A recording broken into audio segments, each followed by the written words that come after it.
He doesn't know what your connection is to this place, but something tells him you've stayed true to your heart. This game has been hyped up since 2017, but does it deliver that open world experience we have all come to know and expect? Let's dive in.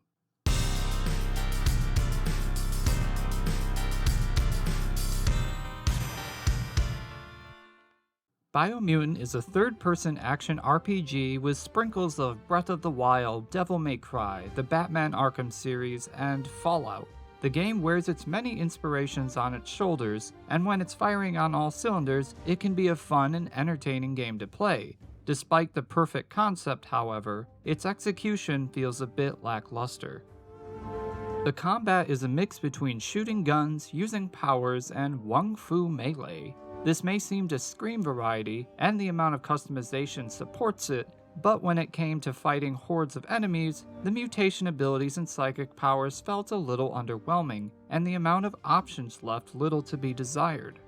The Wung Fu moves and melee combat is frankly just a mess. It's not terrible, but it's definitely not good. Attacking feels imprecise and clunky, and it's really hard to see or hear any feedback to help you parry or dodge. Combo moves were also poorly implemented. As long as you press the buttons in order, you can still do special moves, even if you're interrupted. There were several times that I was staggered, but the game was still counting all of my button inputs towards completing the combos. The only thing I found fun during combat was shooting the crap out of everything. The gun locks onto enemies as long as you're facing their direction, and overall it felt like the most responsive and engaging system of combat. But just because the guns were fun, with the other modes of fighting feeling very underdeveloped, the combat ultimately felt like a disappointment.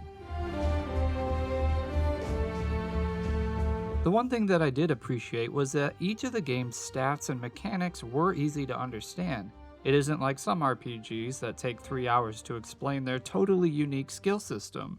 However, many of the game's mechanics simply lack depth and variety. It's missing more abilities that really synchronize the mechanics together. Other than some Wung Fu moves to unlock, most of the systems feel like their own separate thing instead of part of a greater whole.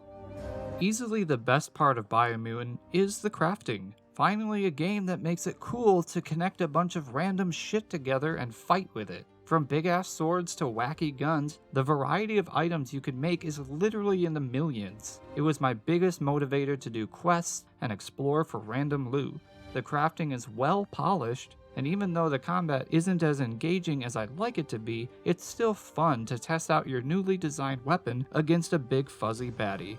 The hazard resistances seem like an interesting concept, but without a 90 to 100% resistance to dangerous areas, you'd end up dying pretty quickly after you entered. This seems like something that could have easily been simplified, like with Breath of the Wild's climate system, a few pieces of clothes instead of calculating different percentages. There are a variety of really cool mounts in Biomutant, from riding animals, operating mechs, and jetting along in your trusty goo glider. However, trying to use some of these mounts during combat can just be a headache. Just ask one of the World Eaters. I wish I could say that the giant world-ending bosses were fun to play against, but the weak combat rears its ugly head yet again, turning the fights from something that's supposed to feel epic to just a really difficult enemy with more often than not a janky moveset. Now, exploring the world of Biomutant is actually really fun. Despite the weird names that I absolutely hate, the game really had that Breath of the Wild sense of discovery. The exceptionally large map is littered with hundreds of buildings, islands, and caves, all with their own secrets and valuable loot. Exploring and navigating the world was definitely my favorite part of Biomutant. The quests and puzzles are as cookie cutout as you can get. Go here, do a thing, rinse and repeat. My least favorite quests were the fortress invasions. They were all perfectly linear and involved killing a bunch of enemies, and each experience, aside from fighting the Sifu, felt incredibly anticlimactic. With strange jump cuts and the lack of involved dialogue, every quest really just rang hollow. Which brings me to my next criticism, the narrator. He asks how you are today. While it may start out fun and unique, for me, the optimistic mood and the sickening amount of wacky terminology quickly rubbed me the wrong way. Every conversation is told through him, which made every character interaction feel the same and impersonal. I honestly kept wishing that instead the characters just beeped and booped like Animal Crossing villagers and spoke in the first person. I don't think he did a bad job voice acting, on the contrary, he's really good. What I do think is that the writing lacks any variety and compelling narratives to get invested in. The art style definitely gets an A for effort.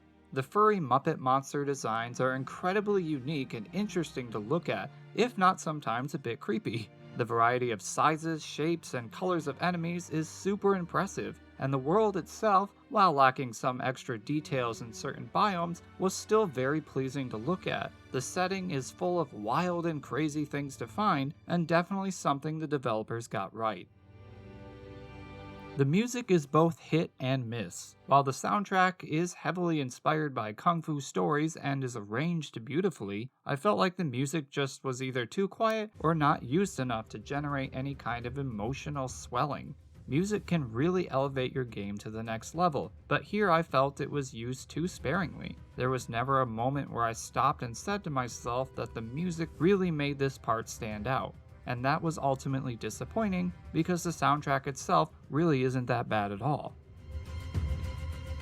Overall, this game is simply not worth $60. If it had more polish and the depth that other RPG systems have, this would easily be a contender for Game of the Year. Unfortunately though, Biomutant feels incomplete. With a development team of only around 20 people, what they've made is certainly impressive, I can't deny that, but the scope of what they were trying to make just seemed like too much, and the result was an entertaining game, but nothing I'll remember fondly.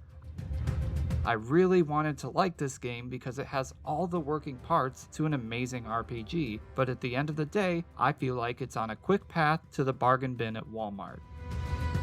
I hope you all enjoyed the review. If you've played Biomutant, let me know your thoughts on the game in the comments down below. And don't forget to like and subscribe if you're not already an awesome member. And until next time, this is Game Ghost.